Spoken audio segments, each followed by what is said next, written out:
Hey everyone, welcome back. So today we're going to talk about personal practice. And what is it? How do I get one? How do I develop one? What does this actually look like?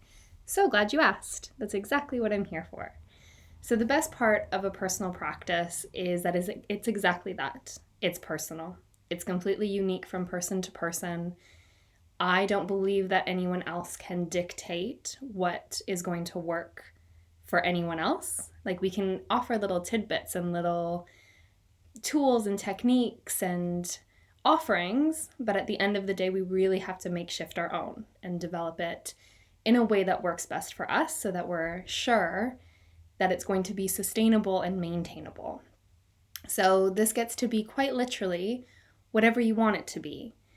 It's something that you can work with to help manifest whatever intentions that you're working with or something that you're looking to bring into your life. So what I mean by that is take a moment to think about whatever qualities it is that you want to bring into your daily life. So do you want more calm and quiet? Do you want more clarity and productivity? Well, great. So once you have that intention, then you can start to work backwards. You can actually work with this to let it be something that is serving a purpose and working to be your own personal time with you. So within that, let's take calm and steady for an example. I know a ton of people who are looking for a little bit more of that in their life right now, so we'll use that, myself included. So if I want calm and steady vibes throughout my day or throughout my life, what does that actually mean? What does that actually look like? I can start within that, knowing that's what I'm looking to create. And then I start to really notice the practices that work with that, that cultivate that. So if I want to embody these calm and steady vibes, well, what is it that I would do in the morning to set myself up for that? So personally, I believe that a morning practice and an evening practice is more beneficial than just having one or the other. But within that, that's just for me personally. That's what works in my own life. So it's really starting to notice, what do you have time for? What is best for you? So take that time. Morning practice is the thing that helps set the tone for the rest of your day. This morning practice is what signals to your brain the pace at which you're going to work with that day. How are you going to move through your day? It's how you're going to approach the experiences that come your way. Your evening practice, on the other hand, can help to let the brain know that, okay, we're done. The day is over. We've stepped out of that. It's time to actually start to close any of maybe the stress cycles that haven't been looped off. It's time to actually shut down, go within, prepare for sleep. So how is it that you can create rest and rejuvenation so that you can do this all again tomorrow? So we're going to talk more about these stress cycles in an upcoming episode and actually break that down. But for now, think of it as the ways in which your body activates the stress response to deal with situations moment to moment throughout the day. These cycles need to be completed in order for your body to actually return to that more resting state, that more balanced state, or your homeostasis, your point of balance from within, inside out. So don't get too caught up in that. Just think of it as wanting and needing to close these loops throughout the day. So more often than not, if we understand that many of us aren't actually fully closing these loops, well, we can start to use this evening practice as a way to help close off anything that's remained open or anything that's still churning in the background. It's a way to help dissipate and dissolve any of these stress hormones or anything that's still manifesting in the body or held in the body. So now what? We're going to start with morning. When you wake up from your sleep, you're coming out of those deeper and more nourishing brainwaves. Upon fully awakening, you're coming into the more beta brainwaves. So these are the ones that are active and engaged. They're when you're conscious, alert, you're problem solving, all of that. It's these morning moments that before you kind of step into that onness, the full onness of the day, before beta actually kicks in full tilt, let these moments be sacred and precious. Treat them as such. I have a hard and fast rule for myself that there's no phones before my morning practice is complete. And Jay Shetty, he has a really eloquent way of putting this. He describes it as if you turn on your phone first thing in the morning, it's basically like inviting a million people into your room before you've even gotten dressed or gotten out of bed. So basically, you're inundated with social media and news and likes and all of this comparison that we see in our day. And that stress, that activation in your body starts to cascade the stress hormones and the other hormonal cocktails that occur in our body that stimulate us, that activate us and activate that stress response. And like, we haven't even had breakfast yet. So no phones is my biggest offering in all of this, especially if that calm and steady thing is the vibe that you're looking to create. So a morning practice might look like something where you do a meditation first thing, where you try and stay in that more restful state, trying to stay in like low beta and use that kind of time, that nourishing time in your body to go into meditation.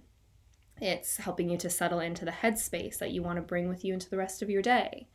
And from there, you might choose to do maybe some yoga, maybe some movement, mindful movement, whatever that looks like. This can help to wring out your body from the night's sleep, helping to break down the physical adhesions that have just naturally built up in your fascial system. So creating that movement and that circulation to flush out and invigorate your body and wake yourself up, that might be something that really calls to you or works for you. And then you get to decide from there. So now what do you want to do? For me personally, I read a book and I drink my decaf and I have created rituals around this. So even just making my cup of coffee in the morning, albeit decaf, I still treat it as a sacred ritual. So I still put the time, love, and energy into that. So within that, my morning routine takes roughly 45 to 60 minutes, depending on what the day has in store. And let me tell you, holy moly, do I notice such a massive difference in my mood and my headspace and my energy levels if I skip my morning practice or if I shorten it too much. I notice that that really shows up in the rest of my day. So it's important to me that if I know I have a busy day, rather than trying to sleep in and just kickstart my day without nothing, I'll wake up a certain amount earlier, a few minutes earlier, whatever that looks like, so that I know I'm getting that time in to actually nourish myself and set myself up for success. So take some time to reflect on the time and space that you can actually create. So in the morning, what time do you have to treat as sacred? And be realistic with yourself. If you have a hectic schedule already, don't make your personal practice this big, extravagant thing that has all of these moving components that you need to fit in. That's just going to add stress to your day. So it might be scaling it back and focusing on one simple task. Maybe it's really focusing on how you make your coffee, or a meditation, or reading 3 pages of a book. Something smaller, but still is taking time for yourself. So routine has actually been shown to help regulate mood, to increase energy levels, and to support your overall health. So the brain really, really likes structure and certainty. And this is why when we feel challenged or things become uncertain, it can get damn uncomfortable. So if you've ever been met with challenge or uncertainty, you know what I mean. So at the end of the day, there's really not too much in our daily life that we actually have full control over.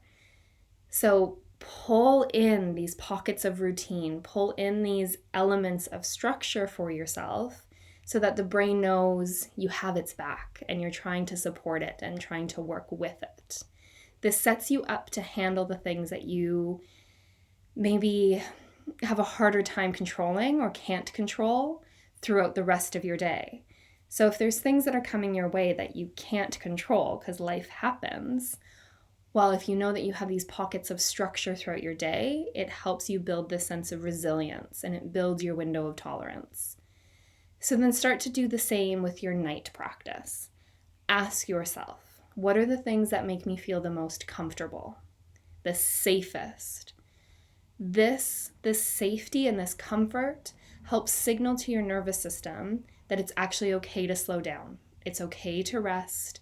It doesn't need to stay on high alert for like the threats that are coming throughout the day.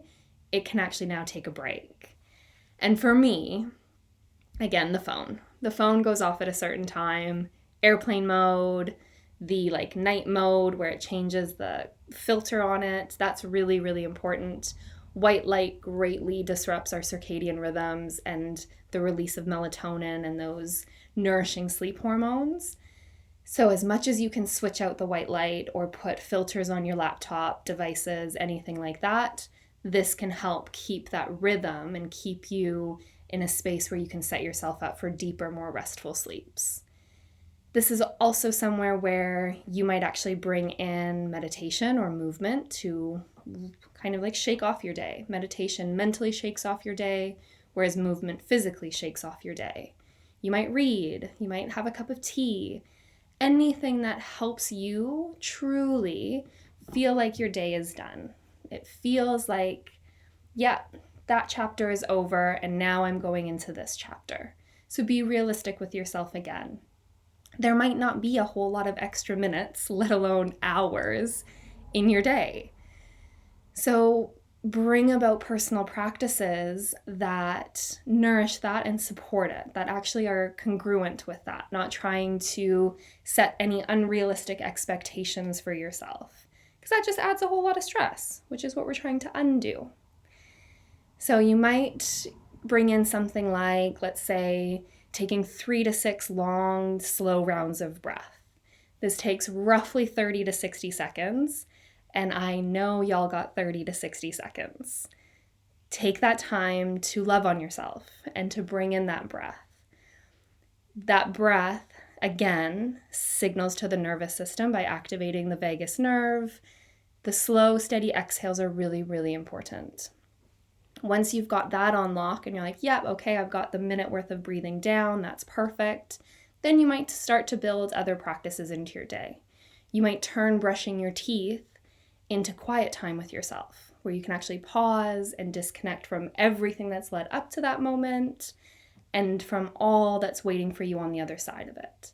It can be that time with yourself. I think that's what a personal practice is really all about.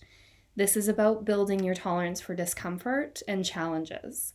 It's by using these moments of ease and peace to help to build that. So within these pockets of peace, it signals to your nervous system that everything is okay and that you're handling it. So over time, that starts to actually build up. So you might start to notice that you don't react to things the same way that you used to. Maybe you don't hold on to things as long as you used to. That's where the magic is. I think that's a really cool part of bringing in our personal practices and really doing these things to honor and support ourselves. So take a moment to digest all of this, because that's a lot of info. So as you're digesting this, you might hit pause, you might wait till the end of this episode, but take some time to reflect. Maybe you journal. Do what you need to really ask yourself, what makes me feel the most myself? When do I feel the most calm? What activities bring me back to myself and make me feel strong, powerful, resilient? Insert word here. What time am I actually dedicating to myself? What time am I dedicating to my personal practice? And ask yourself what you actually want your personal practice to look like. And then from there, have some fun. Take a few days to experiment with it. Notice what's working, what's not. Try new things that you know other people are trying. Do different things that you maybe haven't done before, or pull back things that you used to do and no longer do. Have a few days where you can really explore and curate this new practice. And then from there, resolve to stick with it for a certain amount of time. So maybe you say for the next 6 weeks, this is my personal practice. I'll see how I go with it. Because let me tell you, while it might sound so luxurious and delightful to have a personal practice, it definitely has its moments. It can also be really hard. It can be challenging because it's only you and you. You are there with yourself in this time and space. So within that, yes, there's a beauty, and there's also some challenge. There's also some difficulty that might arise within that. So if stuff starts to come up, be it thoughts, feelings, emotions, like your stuff, whatever that looks like for you, if things that are too heavy to carry on your own start to arise, this is the time to reach out for support, be it friends, colleagues, professionals.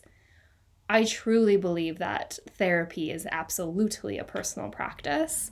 I think it should be a necessity almost. So you might actually make that part of it. And that might be a weekly personal practice for you, or a bi-weekly, or whatever that looks like. And yes, I could go on about this for days and days and days, but I'm going to let you sit with this for now. Let it digest, mull it over, and put some kind of curiosity into it. Let this be a sacred time that you dedicate to getting to know yourself a little bit more and honoring this journey and this process. And I would love to hear how it goes. I would love to hear about the personal practices you already have, the ones that you're cultivating and growing into, what's working, what's not. And I would love to know what else you want to learn about. What else should we chat about? Let me know, and enjoy getting creative with whatever this personal practice brings you.